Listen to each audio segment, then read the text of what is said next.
Coucou, merci d'être là. Alors, petite réflexion, oui, de nouveau, je suis, toute rouge, je viens de faire mon entraînement, je transpire et cetera. Mais après j'oublie, je suis comme ça. Je pense trop, tout le monde le sait. Je viens de faire mon entraînement donc et en même temps, bah, classique, voilà, je mets mes fringues, je démarre et tellement envie de m'amuser en descendant et en remontant la rue. Que puis-je faire? Donc, j'avais pas d'idée. J'écoute la radio, je suis sur Nostalgie et puis il y avait 99 Ballons d'amour, 1990 Luftballon de Nina Hagen, si je me souviens bien. Donc ça, c'est mes années, hein, pour, rappel, j'ai 50 ans. C'est mes années et il y a un moment donné où ça fait tou tou tou tou tou tou tou tou et je me suis arrêtée et j'ai fait ce qu'on fait au tai chi pour remonter son énergie. J'ai couru à ce rythme-là sur place. Ça m'a amusée et je me suis dit: oui, et c'est vrai que quand tu croises des gens, il y en a qui te demandent: «Ah, c'est vous la petite dame qui remontez la rue?» «Oui», et je me dis: «Mais quoi?» Un petit peu comme dans, Good Singer, je vais me priver de m'amuser parce que des gens pourraient se dire: «Ah, qu'est-ce qu'elle fait là dans la rue?» Et ça me rappelle toujours la même chose quand on râle sur quelqu'un, de quoi est-on jaloux? Et ben, je pense qu'à ce moment-là, il pourrait être jaloux de ma liberté d'expression. Donc j'ai continué, j'avais les bras écartés, mais je sentais vraiment un vent de liberté, pas de rien à foutre, parce qu'en même temps, quand on danse, quand on chante dans la rue, on n'emmerde quand même personne, d'accord? Donc merci ma prof de morale, la liberté des uns s'arrête là où commence celle des autres. Quand je fais ça, j'emmerde personne. À la limite, je suscite juste: «Elle est frappadingue» ou oh, je mettrais bien aussi la musique à fond dans mon living. Voilà, et c'est vraiment ce qui m'anime pour le moment et je voulais le partager.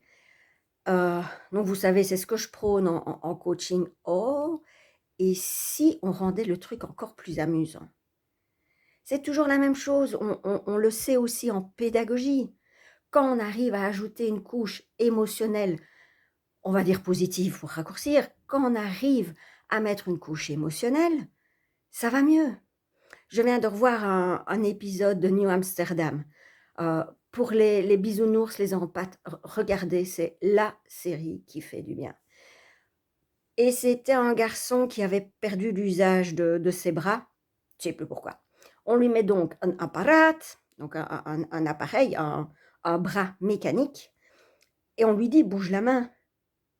«Mais si, vas-y, ça devrait aller, bouge la main», une fois, 2 fois, je ne sais pas combien de fois, et puis on lui dit quoi? «Imagine que tu es dans ton avion et imagine que tu as le manche, le stick, je ne sais pas comment ça s'appelle, dans ta main et bouge-le». Oui, c'est une série, oui, c'est américain.